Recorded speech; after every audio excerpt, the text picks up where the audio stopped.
And we're back with another quick update video. If you guys remember, I made a video on this guy who faked an FSP license. I reported him to the FSCA. He removed the post from Instagram, and then a day later, something else came up. Now, what came up was more disturbing information. Now, before we continue, I would like to thank our lovely sponsor, that is 8FM. This is your moment. Win a 2025 Mercedes C-Class. Explore the markets with a top-tier trading setup. 10 chances to grab the latest iPhone. Trade and earn points for the lucky draws. This is Africa's time to shine. Join the action now and trade your way to glory.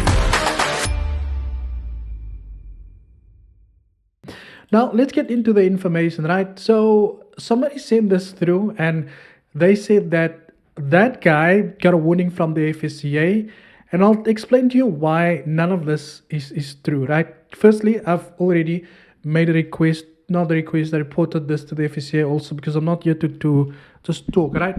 But I've already made a request to the FSCA, and I'm going to tell you why when I saw this document, I knew it was just pure bullshit and it was fake. And I hope the FSCA is actually going to do something about this also.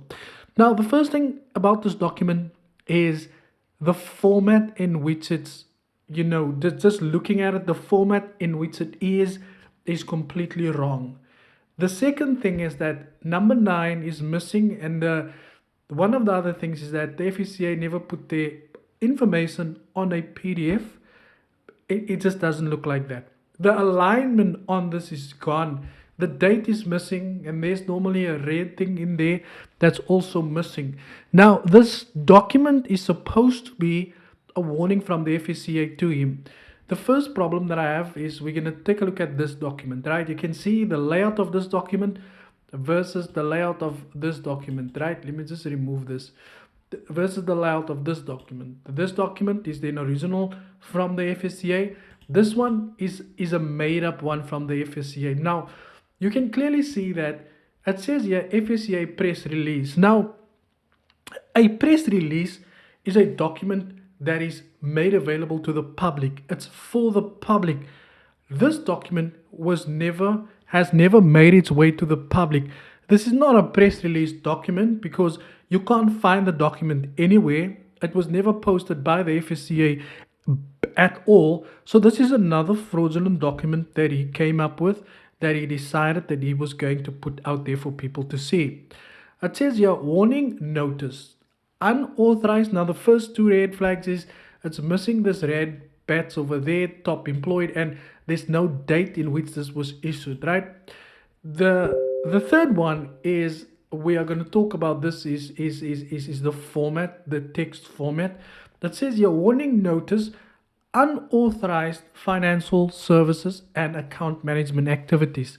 Now, whoever came up with this obviously doesn't know that financial services is account management will be a subcategory for financial services, because offering account management services is financial. So why would you say financial services and account management activities when the one is basically exactly what it said is, right? First red flag. Number 2, dear Nimrod Siabela, right? Where's the date that is supposed to be on the right? Nothing. Now it says here, the financial sector conduct has received information indicating that you may be offering particularly account management, whatever the case is. Remember that the information was received by the FSCA when? A day ago. The FSCA doesn't just jump to these situations as quick as they got this information. The FSCA will do their own investigation. The FSCA will first try to contact the person to understand exactly what's going on before they actually put out a press release. So this does not make sense at all, because the FSCA would have never conducted an investigation in a single day, because the correspondence between the FSCA and the scammer would have been ongoing for a couple of days first before the FSCA give him an actual document to say that this is what we are going to do with the case moving forward.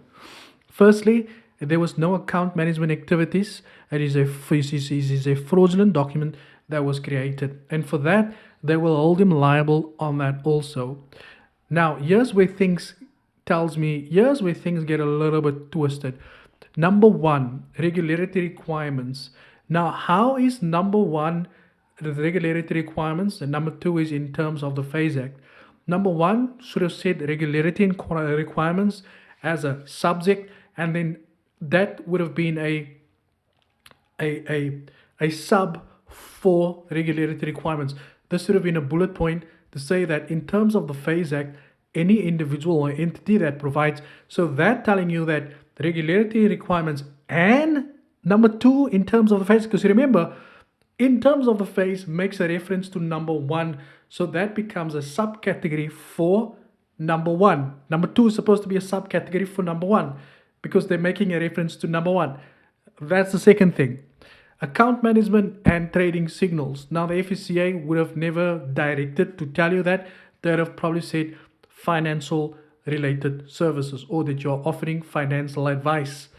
Account and then services involving management, client trading accounts, giving of buying. That just doesn't sound like an intellectual person would type it out. That sounds like somebody who's trying to desperately want people to believe what he's saying is true, right? Unlicensed individuals who offer such services pose a significant risk. The FSCA is empowered to take that. Doesn't sound like something the FSCA would say. You guys know I understand this because I have completed my phase exam, and I understand that when it comes to dealing with complaints, this is not how the FSCA deals with it, right? Then you are hereby directed to immediately cease all financial services. No, the FSCA would have also informed him that he needs to make it known to the public that he is not licensed to do so, but they would have somehow held him liable for the fact that he has frauded a document. Any case, number 9, there's no number 9. Number 10, consequences of non-compliance. What is the consequence of non-compliance? Okay, no. Now, number 11 would have been a subcategory of number 10 because it says failure to comply with the Phase Act may result in enforcement action, including administrative penalties. Now, this is a whole lot of shit. And then you come here to yours sincerely, Mr. Mario Kent. I don't know who that is because I don't know who he is. And the second thing is, the FSCA would never put his personal information where, not his personal information, but the FSCA would never put the information on a press release.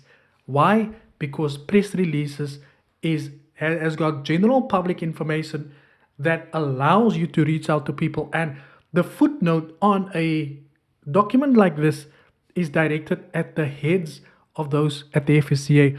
This is another fraudulent document that was created. We don't know where the source of it was, but I can only think of one person, because if they can do this, then that means they can do this also.